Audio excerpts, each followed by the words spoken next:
तर त्याच्यामध्ये मेंढ्या वगैरे काही भिजत नाहीत. तर त्याच्या पद्धतीनं रचना केली तर तुम्हाला काय, आणि पलीकडच्या बाजूने आपण पूर्णपणे नेट मारून घेतलेलं आहे, जेणेकरून पलीकडच्या बाजूने जे वारा वगैरे येणार आहे किंवा पाऊस वगैरे येणार आहे तर त्याच्यापासून यांचं संरक्षण व्हावं, थंडीपासून संरक्षण व्हावं, अशा पद्धतीनं आपण त्या पद्धती एका साईडनं तुम्ही नेट मारून घ्या.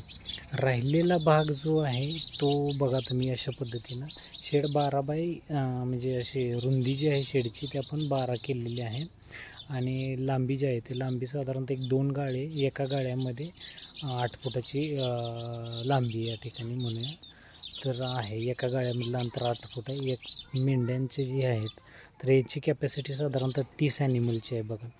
8 आणि 8 16 बाय 24, 16 बाय 12चा गाळा आहे. आणि इकडे जी स्पेस आहे तुमचा बाहेर त्यांना मुक्त फिरण्यासाठीचा जो